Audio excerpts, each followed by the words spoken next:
2, in which Max loses his parents. 2 trunks and 3 suitcases waited by the front door, early on the morning of their departure.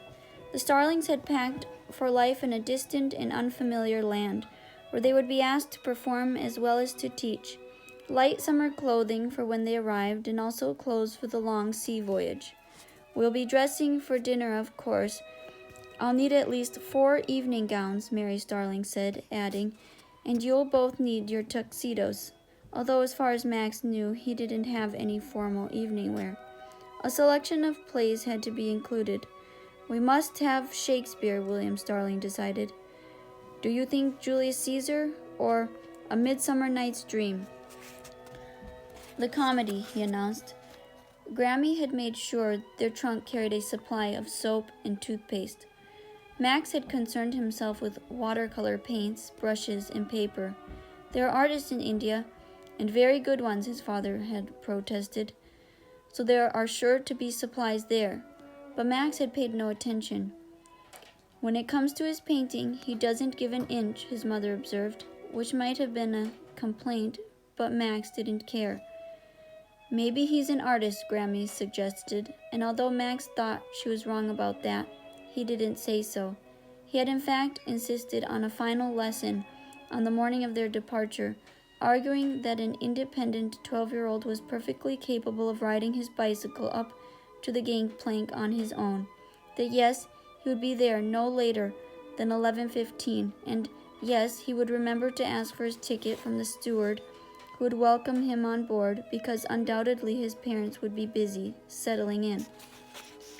They had imagined the start of the journey, the sea-going liner pulled away by the Queensbridge docks by small tugboats, towed through the drawbridge and out onto the river, then cast off after a mile to follow the fast-flowing water down to the seafront city of Port Haven, where it would enter the ocean and cross to foreign lands.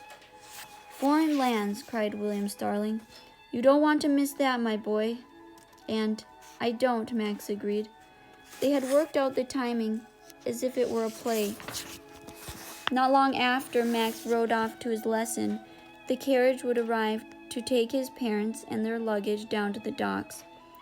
"I want to be the first on board," William Starling declared, and turned to his wife with a laugh. "I want you to be the second." To Max he spoke sternly. "Don't dawdle. Leave yourself enough time to get from the new town to the docks," he said. He warned, "If you miss the boat, you have no chance of catching us. And then what would you do?" "I won't miss it," Max answered. "He'd go to his grandmother's," Mary Starling said, "and wait to hear from us." "I said I won't miss it," Max repeated, impatient to be off. They kept saying that 12 was old enough to be responsible and independent, but they still treated him like a little boy. "I'll see you on the Flower of Cashmere," he said, and left before they could think of anything else that might go wrong that they could warn him about. He rode out through the Bishop's Gate and across the new town, and in 20 minutes had arrived at the house where his teacher lived, a low 4-room building with an attached studio and a large walled garden. Joachim's oil paintings were small, detailed pictures of what was growing in his garden: a narcissus, the branch of a pear tree in bloom, red berries against white snow. He sold his work at one of the galleries in the new town, and was reluctant to take on pupils unless, like Max, they had a clear idea of what they wanted to learn. "Watercolors," Max had told the man when his grandmother had taken him for an interview. "I want to paint the skyscapes." Joachim did not ask why. His interest was in line and color, in shape and shading, in technique, not people, and what made them say and do what they said and did. He considered the boy for a long time, then, "I can teach you that," he said, and told Grammy. 10 per class, 1 class a week, start tomorrow," before turning back to his easel. The painter was a gray and gloomy man, gray hair and short gray beard, gray eyes, and a gloomy gray outlook on life. His way of teaching was to give an instruction about technique or color or design, and then get back to his own work while Max tried to apply what he'd been told. Mostly Joachim ignored his pupil, but early on he had presented Max with a bright red beret. "Work clothes," he'd said, holding the gift out to Max. Max always wore the beret when he painted, and he found that, like any good costume, a red beret made it easier to concentrate, to feel and see like a painter. It seemed to Max that both he and Joachim enjoyed the lessons. "You again," Joachim greeted him when he wheeled his bicycle in by the garden gate that April morning. Seeing the carpet bag that Max had hanging from his shoulder, he asked, "You aren't thinking of moving in, are you?" but went back to his own easel before Max could answer. On the canvas, a perfect blue hyacinth, attended by 2 plump green leaves, floated on a creamy background. Joachim peered into his picture, almost dripping his nose into the tiny petals. "Don't just stand there," he told Max. Max put on his beret and got to work. He set his paper on the easel at the proper angle and, with a last glance up into a pale spring sky, mixed what he hoped would be the right amount of cerulean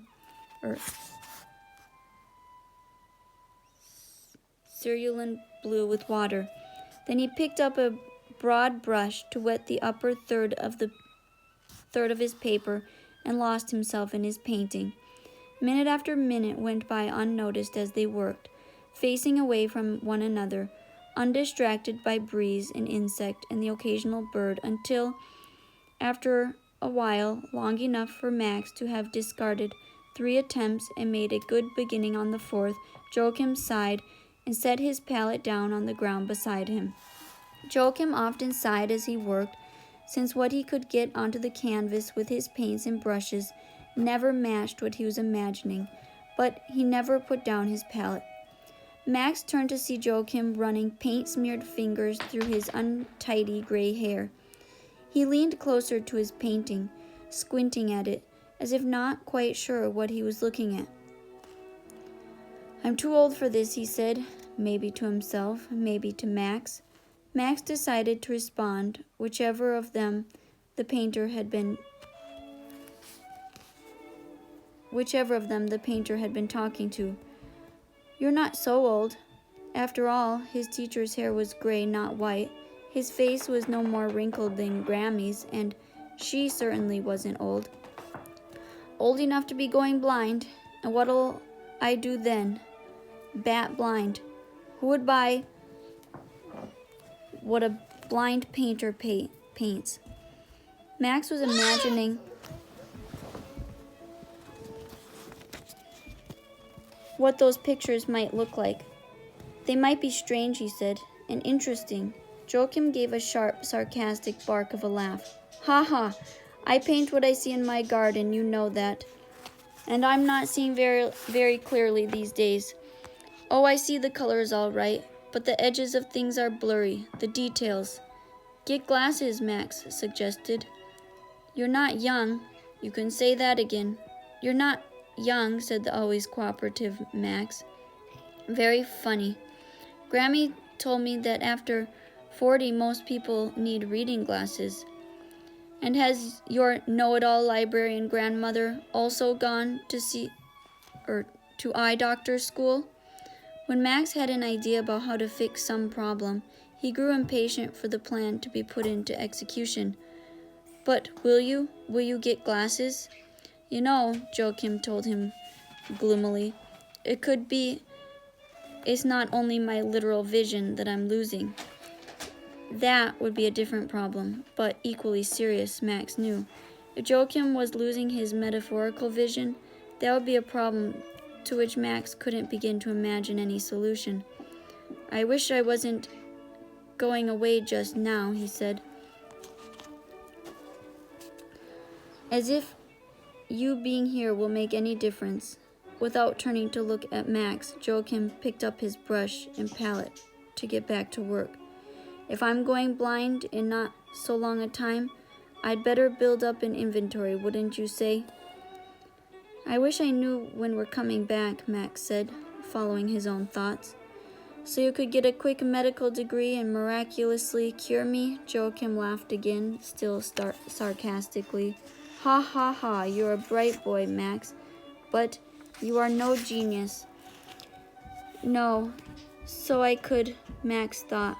What could he do? After all, if Joachim really was going blind, or worse, if he was going to lose his painter's vision, his painter self, that would be like his parents losing the stage.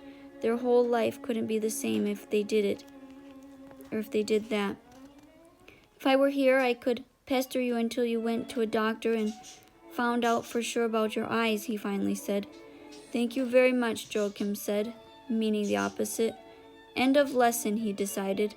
And at the same time, they heard the bell on the clock tower of City Hall ringing. The bell fell silent.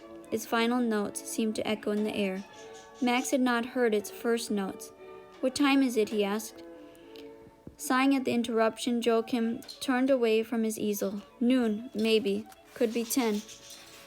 I heard it ring 10, Max remembered. He grabbed at his pad and his box of watercolors and pulled on the traveling jacket suitable for first-class accommodations that his mother had asked him to wear. He slung the carpet bag over his shoulder. You were working, Joachim explained, his attention back on his painting. It doesn't feel late, but Max didn't take the time to shake his teacher's hand and thank him. Or even, he realized as he pushed his bicycle through the wooden gate that opened out onto a back alley to pay for the lesson. He stopped just long enough to call back. Ask my grandmother for today's fees. She'll be at the library. And he pedaled off as fast as he could.